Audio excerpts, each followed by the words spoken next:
마태복음 12장 22절로 37절까지의 말씀 가운데 36절, 37절 말씀 함께 봉독하겠습니다. 내가 너희에게 이르노니 사람이 무슨 무익한 말을 하든지 심판날에 이에 대하여 신문을 받으리니 내 말로 의롭다함을 받고 내 말로 정죄함을 받으리라. 아멘. 다 같이 말씀을 위한 묵상 기도를 드리겠습니다.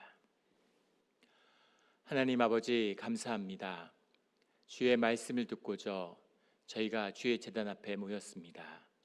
우리 마음의 기도와 우리 마음의 묵상이 주님께 연락되기를 원합니다. 감사하며 예수 그리스도의 이름으로 기도드렸습니다. 아멘. 오늘 주님이 주신 말씀은 마태복음 12장 22절부터의 말씀입니다. 이 12장 후반부의 말씀이 우리에게 주는 도전은 거짓에 관한 것이죠. 거짓이란 무엇일까요? 거짓을 버린다, 거짓을 취한다, 이런 말들은 무슨 뜻입니까? 오늘 말씀을 통해서 거짓의 참된 뜻을 만나는 이 시간이 되기를 주의 이름으로 축원합니다. 오늘 22절 말씀을 보면 그때라고 말씀이 시작되고 있습니다. 그때 귀신 들려 눈 멀고 말 못하는 사람을 데리고 왔거늘, 그때라고 하는 것은 11장에서부터 이어지고 있는 하나님의 산상수훈이 끝나고 9가지의 이적을 베풀었지만 가버나움의 사역은 적어도 눈으로 보기에는 완전한 실패로 끝나고 말죠. 주님께 돌이키는 사람이 없는 겁니다. 말씀을 영접하는 자도 그 기적의 참된 뜻을, 메시아의 참된 뜻을 만나는 자를 찾을 수 없는 것이죠. 주님이 주신 아름다움, 그 가운데 있는 신비를 보지 못하는 종교의 모습이 그대로 드러나게 되죠. 그래서 11장 말미에 가면 주님이 두론과 시돈과 소돔도 이 가버나움보다는 심판 때에 견디기 쉬울 것이다 라고 하는 이 말씀의 결론이 올소이다. 하나님의 십자가밖에 없습니다. 구원의 길은 십자가밖에 없군요 라는 것을 주님이 그 십자가의 사역으로 전환되는 그 말씀이 나오죠. 그리고 12장이 시작되면 안식일 날의 충돌, 종교와의 갈등이 더 심화되고 있는 그것을 보게 됩니다.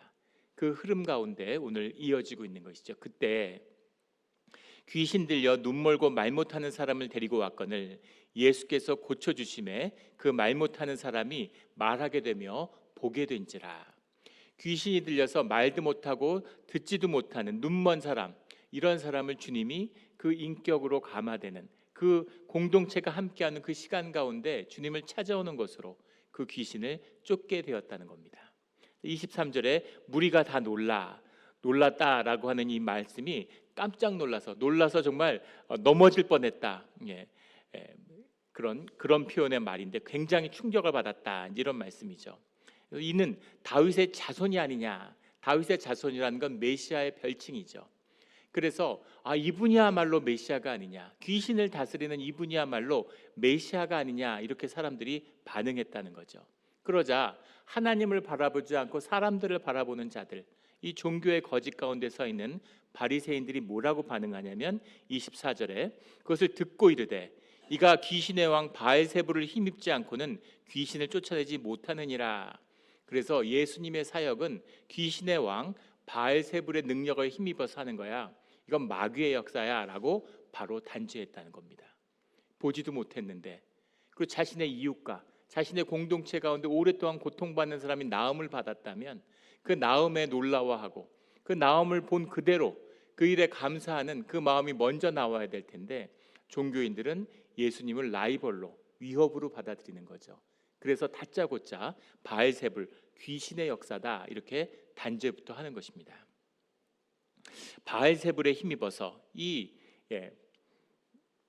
사단에 힘입어서 귀신을 쫓아내는 것이다, 이렇게 얘기하는 거죠. 그걸 바리새인들은 어떻게 알았을까? 헬스클럽에 나가는데 헬스클럽의 트레이너가 몸이 좋은 거죠. 전문 트레이너니까 얼마나 몸이 좋겠어요. 그래서 이렇게 몸을 만들고 아름다운 몸을 만들기 위해서 열심히 운동을 하는데, 트레이너가 보기에는 상상할 수 없는, 모든 헬스장에 있는 사람이 입이 떡 벌어지는 정말 아름다운 근육을 가진 사람이 들어오는 거죠. 그러니까 트레이너가 뭐라고 얘기하냐면, 저거는 운동에서 만든 몸매가 아니야. 운동으로는 저런 몸매가 나올 수 없어. 저 사람은 아나볼릭 스테로이드를 매일 먹은 사람이야. 불법 약물로 만든 몸이야. 이렇게 얘기하는 거죠. 그럴 수도 있겠죠. 그런데 우리는 이런 의문이 드는 겁니다. 그 트레이너는 그 사실을 어떻게 알았을까? 그 사실을 어떻게 알았을까요? 본인이 아나볼릭 스테로이드를 먹고 있는 것이죠. 어떻게 바알세불의 힘에 힘입어서 귀신을 쫓을 수 있다는 걸 상상이나 하겠습니까? 누가 그런 생각을 해요? 근데 그렇게 거침없이 말할 수 있는 근거는 무엇일까? 이것이 종교의 본질이 무엇인지를 선포하고 있는 것이죠. 자기 고백입니다. 결국 종교의 거짓은 마귀의 종노릇하는, 마귀에 속한 것에 지나지 않는 것임을, 자신들이 누구의 이름으로 귀신을 쫓고 있는지를 이야기하고 있는 것이죠. 25절부터 예수님께서 아주 상식적인 말씀을 전해주십니다. 예수께서 그들의 생각을 아시고 이르시되 스스로 분쟁하는 나라마다 황폐하여질 것이요 스스로 분쟁하는 동네마다 집마다 서지 못하리라. 마귀가 분쟁을 하면 어떻게 그 집이 서겠느냐? 마귀가 더불어 다투겠느냐? 이렇게 얘기하는 것이죠. 6절에 만일 사단이 사단을 쫓아내면 스스로 분쟁하는 것이니 그러고서야 어떻게 그의 나라가 서겠느냐? 하나님의 나라에 맞서는 사단의 나라, 공중의 권세 잡은 자들, 그들이 서로 다툰다면 어떻게 그들이 서겠느냐? 그 나라가. 당연한 말씀이죠. 그리고 27절에 또 내가 바알세불을 힘입어 귀신을 쫓아내면 너희의 아들들은 누구를 힘입어 쫓아내느냐? 그러므로 그들이 너희의 재판관이 되리라. 이 바리새인들이 축사에 아주 열심이었다는 겁니다. 그리고 이 축사의 의식이라고 하는 것이 고대 이 아시아에서도 동서고금을 막론하고 늘 어디에나 있는 일이죠. 지금도 한국에 지금 무속의 전성시대를 맞이했다 그러잖아요. 교회가 쇠퇴하고 신앙이 쇠퇴하니까 지금 무속이 전성기라고 그래요. 난리잖아요. 무속 때문에. 한국의 무속인이 10만 명이 넘는답니다. 한국의 인구가 5천만인데 500명마다 한 명이 무당이란 얘기예요. 귀신을 힘입어서 귀신의 일을 하는, 미신을 쫓는 그런 것이 삶에 대한 영향력을 점점 키워가는 거죠. 과학이 이렇게 발달하는데, 사람들이 이성적이 되는데, 사람마다 모두 다 영을 받았기 때문에 영의 세계가 보이지 않지만 그걸 느끼는 것이죠. 그것을 알고 있어요. 그래서 모두 다 보이지 않는 세계에 대한 두려움이 있는 겁니다. 그 시험 보는 날 미역국 먹지 않잖아요. 미끄러질까 봐 엿을 갖다가 교문에 갖다 붙이고. 아이고, 우리가 다 웃었죠. 무슨 미역국 먹는다고 시험을 떨어져. 자식이 시험 보는데 미역국 먹을 수 있을 것 같습니까? 못 먹어요. 동아시아에는 건물에 4층이 없죠. 서양에는 13층이 없습니다. 다 그것을 두려워하고 꺼리는 마음이 있는 것이죠. 이것이 영의 세계를 느끼고 있는 우리의 삶의 본질이에요. 그 본질을 파고드는 것이죠, 종교가. 그래서 어디나 이런 축사가 이루어졌는데, 이 유대인들의 축사의식이라는 건 유별나고 아주 정교하고 후대에도 많은 영향을 미치게 됩니다. 플라비우스 조세푸스라고 하는 그 유대 고대사라고 하는 안티쿠스 오브 더 주스라고 하는 책을 집대성한 그런 역사학자죠. 주후 1세기에 유대 고대사라고 하는 8권으로 된 이런 전설을 이제 완성시켰는데, 그 책에 보면 솔로몬의 축사, 엑소시즘에 대한 이야기가 나옵니다. 엑소시즘의 시작이죠. 지금도 가톨릭에는 엑소시스트라고 하는 축사를 전문으로 하는 사제가 있죠. 엑소시즘의 전통이란 건 서구에서 아주 유구한 것입니다. 그래서 악령을 쫓는 기술에 대한 언급이 나오는데, 이 유대인들의 악령을 쫓는 것이 얼마나 유명했냐면 엘리자르라고 하는 엘리아살이라고 하는 랍비가 로마의 황제에게 불려가서 베스파시아누스 황제 앞에서 어떻게 귀신을 쫓는지를 앞에서 공개 시연을 했다는 겁니다. 그런 기록이 이 책에 나와 있어요. 로마의 황제가 그걸 듣고서 신기해서 유대의 랍비를 초청해다가 궁정에서 공개적으로 축사의식을 봤을 정도니까 얼마나 이것이 유명했는지를 알 수 있죠. 그걸 어떻게 했는가 하는 기록에 보면, 첫 번째는 특정한 뿌리, 루트, 이런 약초의 뿌리를 이용했다는 거예요. 그 뿌리의 이름이 바라스라고 불렸다. 무슨 애굽에는 키피라고 하는 유명한 약초가 있고, 향기를 이용해 가지고 귀신을 쫓는 정통은 동서고금에 있죠. 우리 그 제사의 기본이 되는 주자가래, 주자어류, 주자학에 보면 주희, 주자 선생이 그 제사는 조상신들이 음식을 먹는 게 아니라 향기를 흠양하는 것이다, 이런 이야기가 나오죠. 불교에서도 향을 피웁니다. 그리고 동방 종교나 또 가톨릭에서도 향을 피우죠. 인센스라고 하는 분향을 해요. 또 시편 131편에 보면 우리의 기도가 이 제사단 앞에 향이 올라가는 것처럼 주님 위에 올라가길 원합니다라는 고백이 나오죠. 유대의 제사 가운데도 향을 피웠다는 걸 알 수 있습니다. 인류학자들은 이 향이라는 특성, 우리에게 깊은 물리적인 각성을 일으키면서도 눈에 보이지 않고, 그러면서도 영계 보이지 않는 세계하고 갑자기 있다가 사라지는 교통하는 수단이 이 향이다. 그래서 어느 종교나 동서고금을 막론하고 이 향을 이용하죠. 그래서 이 바라스라고 하는 향을 통해서 일단 코에다가 냄새를 불러 넣어주면 귀신이 그 냄새가 싫어가지고 뛰어나온다는 거죠.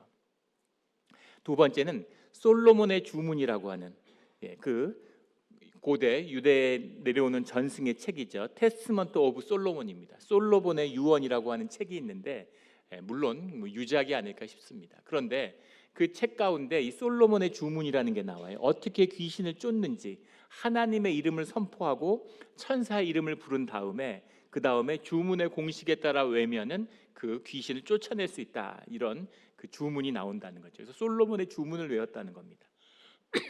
세 번째는 그 반지를 링에다가, 그 솔로몬의 반지라는 것이 있는데 그 반지에 대한 이야기들도 뭐 오래 나오는 거죠. 그 솔로몬의 유언이라는 책에 보면 대제사장 미가엘이 이 솔로몬에게 반지를 선물했다는 거죠. 그것이 이제 그 유명한 솔로몬의 이제 반지입니다. 그 반지의 힘으로 72 데몬스, 72 악령을 다스리는 권세를 솔로몬이 얻었다는 거죠. 그래서 그 귀신들을 불러내서 그들의 소속을 밝히고 그들을 부려서 솔로몬의 성전을 지었다, 이런 기록이 그 책에 나와요.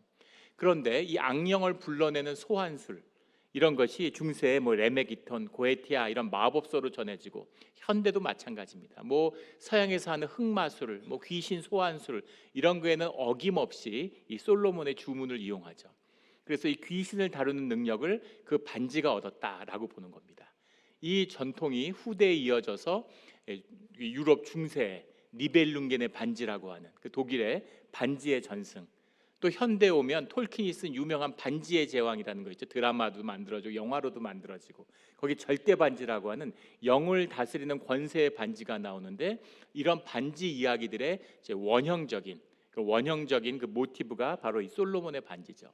그 반지를 끼워 가지고 코앞에 대고 주문을 외우는 것으로 이제 그가 떠났다는 걸 확인하고, 마지막 절차가 물접시를 가져다가 그 축사의식 밖에 두었다는 거죠. 그래서 귀신이 나온 걸 확인하기 위해서 귀신에게 명령을 해서 그 물접시를 엎으라고 얘기하면 물접시가 엎어졌다는 겁니다. 사람들이 얼마나 놀랐겠어요. 물접시가 엎어지면 그 사람 안에 있는 게 아니라 밖으로 나왔구나, 이렇게 확인하는 것으로 축사의식을 마무리했다는 거죠.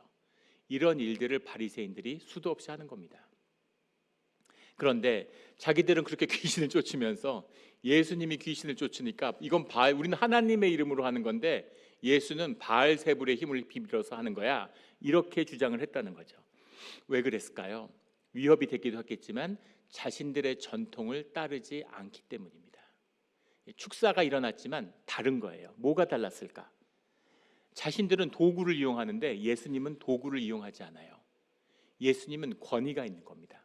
말씀의 권세로. 자신들은 주문을 외지만 주님은 그냥 나가라 이러면 나가는 거예요. 말씀으로서 쫓는 겁니다.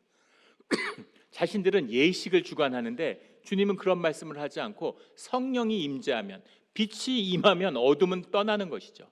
빛과 어둠이 싸우지 않아요. 예전에 제가 알던 한 목사님이 있는데 한국에서 축사계의 스타였습니다. 귀신을 잘 쫓는다고 그래서 서울에 계시는데 막 부산에 초청받아서 가서 축사를 하고 오시는 그런 분이었어요. 그분이 축사계 스타로서 이렇게 각광받으시다가 그 분야를 떠나서 이런 가난한 사람들, 이런 어려운 그 노숙자들을 돕는 사역을 전문으로 하는 그런 사역자가 되셨어요. 그래서 왜 축사를 더 안 하시냐고 이렇게 여쭤보니까 어느 날 축사를 하다가 이게 아무 의미가 없구나라는 것을 깨달으셨다는 겁니다. 왜냐하면 축사를 한다고 해서 그 삶이 나아지는 것도 아니고 귀신이 멀쩡한 사람의 이성을 탈취할 수 없는 것이죠. 심령을 탈취할 수 없는 겁니다. 그 사람의 삶이 무너져 있어서 그 사람이 귀신을 불러들인 것이죠. 삶이 치유되지 않는데, 삶이 회복되지 않는데 귀신을 쫓아봐야 귀신이 또 오죠. 군대 귀신이 오는 겁니다. 아무것도 달라지는 게 없구나, 헛짓을 했구나 하는 그런 회개를 하고 사랑으로 사람을 섬기는 그런 사역의 방향을 바꿨다라는 고백을 들은 기억이 납니다. 그래서 파워의 문제가 아니라는 거죠. 누구의 힘으로 누구를 쫓느냐, 성령이 세냐 바알세불이 세냐, 이런 게 다 거짓이라는 거죠. 중요한 것은 예수 그리스도의 인격과 삶의 연합, 그 공동체, 하나님의 나라가 임하는, 두세 사람이 내 이름으로 모인 곳에 내가 함께 하겠다고 하는 성령의 임재가, 인격이 이 귀신을 쫓는 사역의 중심이었다는 겁니다. 이것이 주님이 귀신을 쫓는 본질인 것이죠. 하나님 나라에 함께하는 비밀인 겁니다. 그런데 종교인들은 이 진실을 받아들이지 않아요. 솔로몬의 전통을 무시해? 우리를 무시해? 그렇다면 그건 바알세불이지, 그건 귀신의 장난이지, 이렇게 정죄하고 단죄하는 것으로 대응했다는 겁니다. 이것이 종교의 거짓이죠. 28절에 그러나 내가 하나님의 성령을 힘입어 귀신을 쫓아내는 것이면 하나님의 나라가 이미 너희에게 임하였느니라. 하나님의 나라가 성령의 일이라면 이것이 하나님의 나라가 함께하는 거야. 능력으로 하는 게 아니야. 누가 개인이 하는 게 아니야. 이것이 하나님 나라가 함께하는 비밀이다, 이렇게 말씀하는 거예요. 그러면서 하나님 나라가 임했다면 너희가 분명히 알아야 할 것이 있다라는 것을 30절부터 말씀하고 계시죠. 하나님 나라의 비밀이 뭐예요? 종말의 선언입니다. 종말적인 선택, 나눔이죠. 하나님의 나라는 분명히 구별됨이 있고 나눔이 있어요. 그 나눔의 비밀을 말씀하시는 중간지대가 없다는 겁니다. 30절에 나와 함께 아니하는 자는 나를 반대하는 자요, 나와 함께 모으지 아니하는 자는 해치는 자니라. 내가 주님과 함께 모으진 않았지만 해치지는 않았지 않습니까? 사람들을 흩어지게 하진 않았지 않습니까? 주님과 함께 모으지 않은 자는 흩어지는 자다. 함께하지 않은 자는 악한 자다. 선한 자가 아니면 악한 자, 옳지 않은 자들은 불의한 자들이고, 이 분명한 나눔에 이것이 하나님 나라의 비밀이라, 이렇게 말씀하시는 거죠. 그러시면서 31절과 32절에 중요한 영적 비밀을 말씀해 주시는데, 그러므로 내가 너희에게 이르노니 사람에 대한 모든 죄와 모독은 사하심을 얻되, 모든 죄와 모독은 사하심을 얻되, 죄는 사함의 대상일 뿐입니다. 죄에 집착하거나 죄에 몰입할 이유가 없어요. 우리는 죄를 짓습니다. 혈육을 입고 살면 늘 죄를 짓는 거예요. 하지만 그 모든 죄와 모독은 사하심을 얻는 사하심의 대상이죠. 그러나 성령을 모독하는 것은 사하심을 받지 못하겠고, 32절에 또 누구든지 말로 인자를 거역하면 사하심을 얻되 누구든지 말로 성령을 거역하면 이 세상과 오는 세상에서도 사하심을 얻지 못하리라. 사하심을 얻지 못한다고 하는 성령을 거스리는 죄의 문제가 무엇인지를 분명히 말씀하시죠. 이 말씀의 뜻을 깨달아서 증거한, 전한 또 다른 고백이 성경 말씀 가운데 있습니다. 그것이 사도 요한의 고백이죠. 요한일서 5장 16절에 가면 이런 고백이 나와요. 누구든지 형제가 그 사망에 이르지 아니하는 죄를 범하는 것을 보면은, 성경에서 사망이라고 하는 건 육체의 사망을 얘기하는 것이 아니죠. 영적인 사망을 얘기하는 겁니다. 그 형제가 사망에 이르지 아니하는 죄를 범하는 것을 보거든 구하라. 그땐 너희가 구해. 그땐 너희가 중보를 해. 이런 얘기죠. 그리하면 사망에 이르지 아니하는 범죄자들을 위하여 그에게 생명을 주시리라. 구원을 주신다는 거죠. 돌이키신다는 겁니다. 그래서 어떤 죄를 짓든지 그 사람을 위해서 구원을 기도해, 구원을 중보해. 그러면은 주님이 생명으로 갚아주실 거야. 그러나 사망에 이르는 죄가 있다.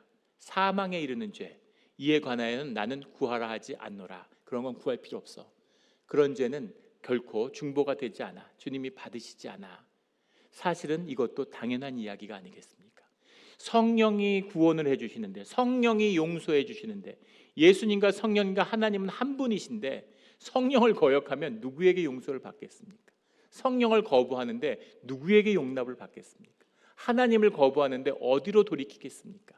그래서 성령을 거역하는 자는 절대 사함을 받지 못한다라는 겁니다. 이것이 교회됨의 비밀이에요. 그리스도에 대한 몸된 교회를 거부하면 어떻게 구원이 있을 수 있겠습니까? 교회 멤버십 가지면 구원받는다, 이런 이야기가 아니라 하나님께 속하여야, 하나님께 돌이켜야 구원이 있다라는 말씀을 주고 계시는 거죠. 그리고 33절부터 중요한 또 말씀을 전해주세요. 나무도 좋고 열매도 좋다 하든지, 나무는 좋지 않고 열매도 좋지 않다 하든지 하라. 그 열매로 나무를 아느니라. 하나님 나라 진실의 세계는 한 몸이죠. 열매와 나무가 하나예요. 나무가 좋으면 열매가 좋은 것이고, 나무가 나쁘면 열매가 나쁜 것이지. 나무는 나쁜데 열매는 좋아, 나무는 좋은데 열매가 나빠, 이런 것은 없다는 것이죠. 이 말씀의 뜻이 뭐예요? 34절에 나오는 독사의 자식들아, 말의 실제성을 말씀하시려고 하는 거죠. 독사의 자식들은 뭡니까? 그들은 천국의 자녀가 아니라는 거죠. 종교인입니다. 충격적인 말씀이죠. 그 시대의 종교의 지도자들인데, 구제와 기도와 금식에 이런 헌신된 자들인데, 그들은 독사의 자식, 천국의 자녀가 아니다. 너희는 악하니, 분명히 주님이 선포하시죠. 너희는 악해. 종교의 위선과 거짓, 너희가 무슨 옷을 입고 무슨 소리를 하던 너희의 존재가 너희를 증명한다, 그런 말씀입니다. 그리고 36절에 내가 너희에게 이르노니 사람이 무슨 무익한 말을 하든지, 아르고스라는 말인데 쉬운, 게으른, 편한, 이런 말입니다. 그런 무익한 말을 하든지 심판날의 말에 대하여 신문을 받으리라. 너희가 무슨 말을 하는지 일일이 따져서 말에 대해서 얘기하겠다, 이 얘기가 아니죠. 내 말로 의롭다함을 받고 내 말로 정죄함을 받으리라. 말이라, 내 말이라는 것이 너의 존재가 되어야 되는데, 너의 존재가 된다는 얘기가 뭐예요? 너희의 삶이라는 것이죠. 그래서 너희의 말이 아르고스인지 아닌지는 너희의 에르곤이 증명하는 거야. 너희의 삶이 너희의 말을 증명하는 거야. 삶과 말이 하나다. 삶이 아닌 말을 하는 건 다 무익한 말이야. 삶이 아닌 말은 다 거짓이야. 그 거짓에 대한 심판을 받는, 그 거짓이 악이라는 것을 심판받는 날이 반드시 온다, 이 말씀이죠. 그래서 말로 심판, 말을 잘했니 못했니가 아니라 너의 삶으로, 아르고스가 아니라 에르곤으로 심판을 받아. 너희의 존재가 너희가 누구였는지를 증명하는, 너희의 말의 거짓이 무엇이었는지를 밝히는 날이 올 것이다 라고 주님이 종말론적인 선언을 하시는 겁니다. 이것이 종교의 거짓에 대한 심판의 말씀이죠.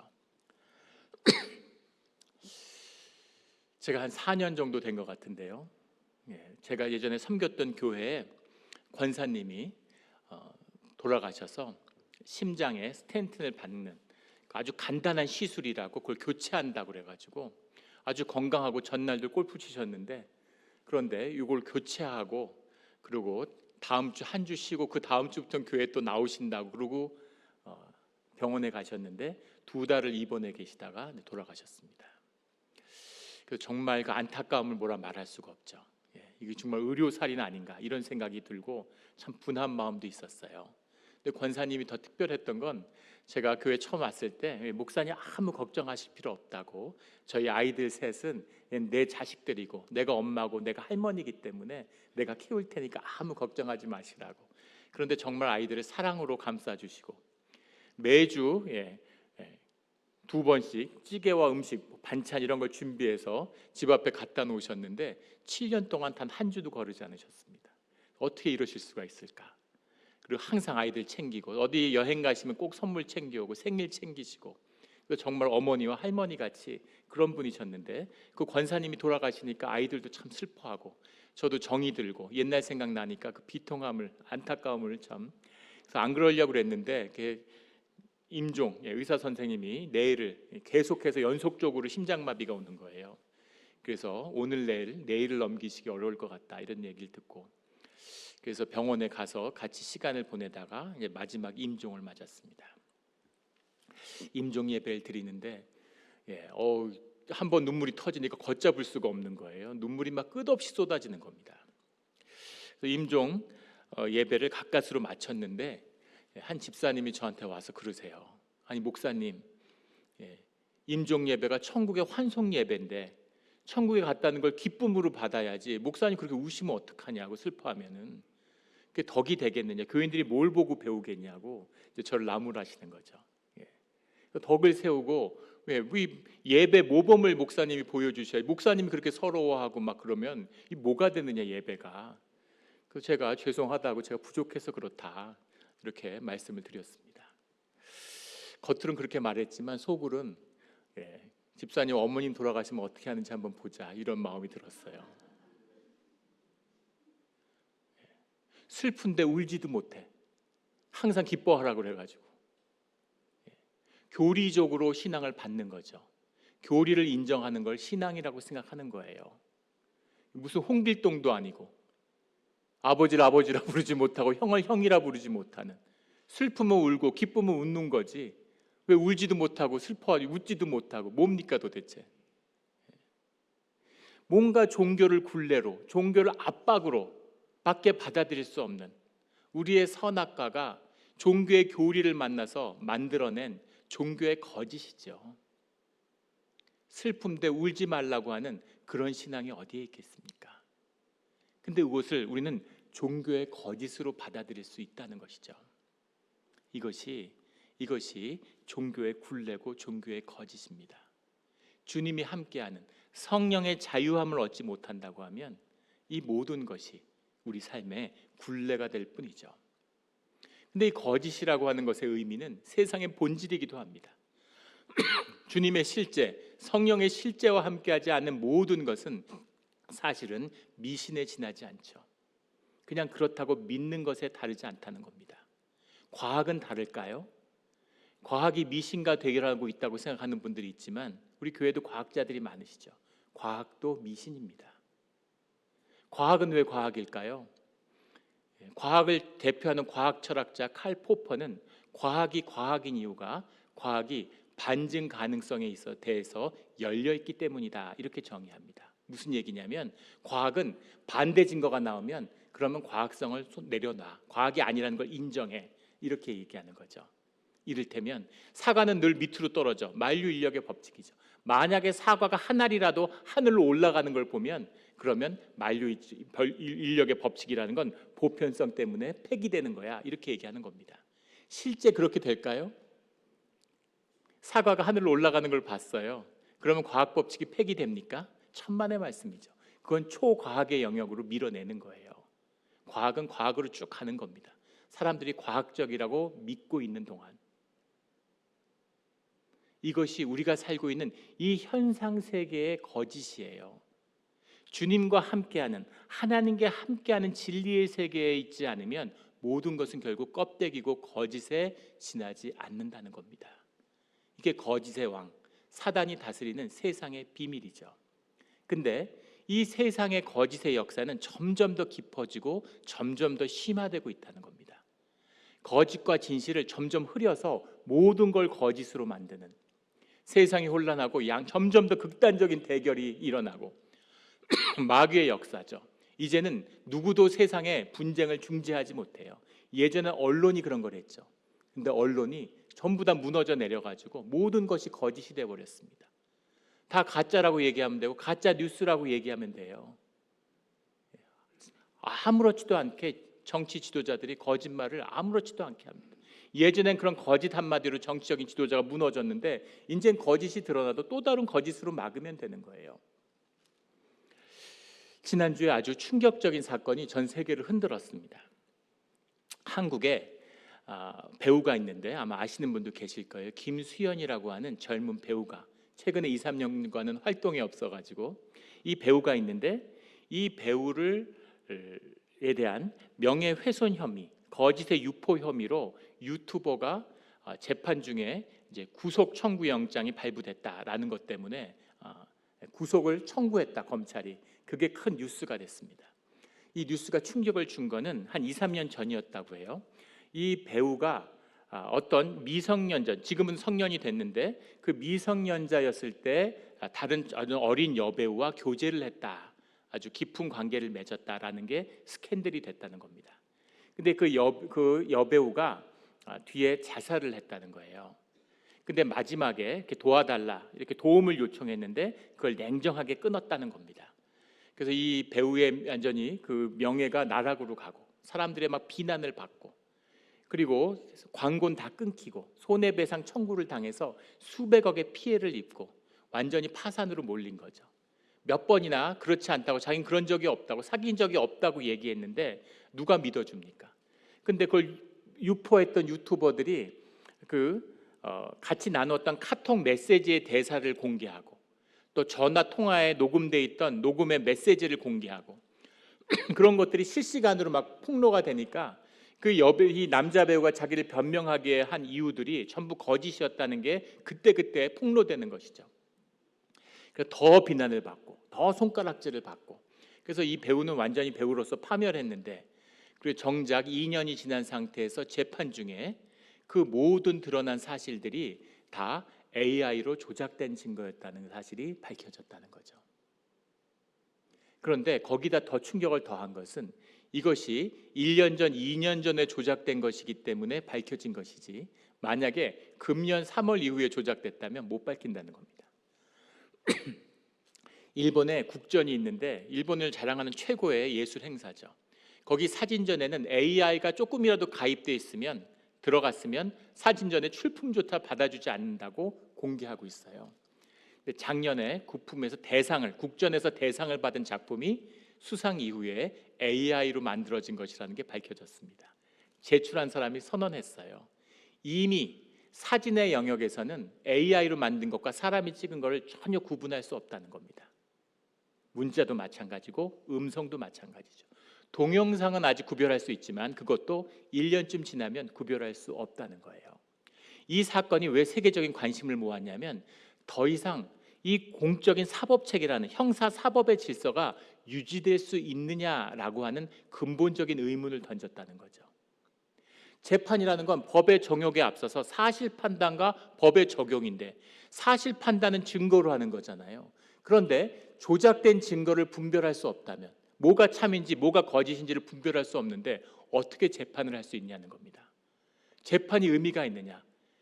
이 사법체계라는 걸 근본적으로 다시 고민해야 되는 거 아니냐? 이런 순간을 우리가 직면하고 있다는 겁니다. 이게 우리가 살고 있는 시대의 거짓의 이슈입니다. 이 거짓 가운데 어떻게 우리가 살아갈 수 있을까요? 예전에 봤던 그런 싸구려 B급 영화인데 애들하고 재밌게 봤던 영화가 있습니다. 2009년에 나온 The Invention of Lying, 한국말로는 거짓말의 발명이란 제목으로 나왔던 영화인데 이 영화가 싸구려 영화지만 영화가 재밌어요. 가상의 세계죠. 이 세계에는 거짓말이라는 개념이 없습니다. 오직 진실만, 참만 존재하는 그런 사회에 살고 있는 겁니다. 그런데 이 거짓이 없으니까 모두가 진실만 얘기하는 거예요. 병원에 갔는데 의사가 이 병이 나을 가능성이 있습니까? 그러니까 의사가 없습니다 이렇게 얘기해요. 고칠 수 없을까요? 못 고쳐요. 아무리 해도 이건 죽습니다 이렇게 얘기하는 거죠. 의사들이 그렇게 얘기하지 않잖아요. 가능성은 있죠. 최선을 다해 보겠습니다. 그렇게 얘기하는데 여기는 그런 게 없어요. 못 고칩니다. 죽습니다. 이렇게 하면 끝나는 거죠. 모두가 진실만을 얘기하는 그런 세상인데 이 주인공이 이 돈도 없고 가난하고 실패한 사람이에요. 실패한 작가예요. 사람들에게 무시당하고 외모도 보잘것 없어서 컴플렉스도 있고 이 사람이 어느 날 은행에 가서 돈을 찾으려고 하는데 돈이 잔고가 없다고 은행원이 얘기하는 겁니다. 근데 그 순간 자기가 사실 돈에 잔고가 있는데 뭐가 잘못돼가지고 돈이 없는 걸로 너무 창피하니까 너무 부끄러우니까 사람들 앞에서 돈이 원래 있는데 돈이 뭐 없다고 뭐가 잘못한 착오가 있는 거겠죠 이렇게 얘기를 하는 거예요. 거짓말의 발명이죠. 그 순간 은행원이 깜짝 놀라면서 죄송하다고 우리가 큰 실수를 했다고 그러면서 은행에서 돈을 찾아다가 주는 거예요. 놀라운 경험을 한 거죠. 거짓을 알게 되니까 그때부터 세상의 왕자가 됐습니다. 모든 걸 말의 권세가 하늘을 찌르는 거죠. 뭐든지 말하면 다 믿으니까 거짓이 없으니까 다 믿어줘요. 아파서 죽어가는 사람을 만나서 막 좋은 얘기를 해주니까 죽어서 이렇게 된다 얘기를 해주니까 사람들이 다 눈물을 흘리고 감동을 받습니다. 사람들이 뭐라고 얘기하냐면 이건 너무 아름답고 감동적인 얘기이기 때문에 이 얘기가 잊혀지지 않도록 좀 기록으로 남겨줄 수 없냐고. 그러니까 이 사람이 웃으면서 피자 뒷판에다가 자기가 한 얘기를 새겨줍니다. 모세의 십계명을 풍자하는 것이죠. 모든 것이 참인 세상에 거짓을 갖고 있으면 어떤 위력을 발휘하는지를 보여줘요. 그런데 그 이야기의 더 깊은 주제는 이것이죠. 모든 것이 거짓인 세상에서 진실을 발명하면 어떻게 될까요? 거짓의 위력이 세상을 흔드는데 진실을 붙들면 어떤 힘을 갖게 되겠습니까? 그것이 바로 2000년 전에 예수님이 이 땅 가운데 이루신 The Invention of Truth죠. 말씀이 육신이 되어서 쉐마를 삶으로 살아서 하늘의 진리와 진실이 이 땅의 진실이 되는, 현상의 거짓이 아니라 실제화되는, 진실이 실제화되어서 그 진실이 우리의 현상 가운데 참으로 피어나는 그 진리를 주님이 이 땅에 선물로 주신 것입니다. 주님이 함께하는 그 진실을 붙들고 살아가는 자, 생명의 진실의 참 모든 거짓이 거짓인 세상 가운데에서 진리를 붙드는 사람의 힘, 그것이 우리의 자녀들을 향한 이 거짓 세상에서, 이 참혹한 세상에서 살아가야 할 우리의 소망이고 빛이고 희망입니다. 이게 말씀의 비밀이죠. 말씀을 붙드는 자는 세상을 이기는 것입니다. 말씀을 붙드는 자만이 거짓을 이기는 것입니다.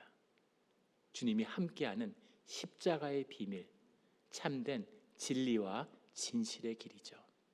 이것을 붙들고 세상을 이기는 우리 모두의 신앙이 되기를 예수 그리스도 이름으로 축원합니다. 아멘. 함께 기도드리겠습니다.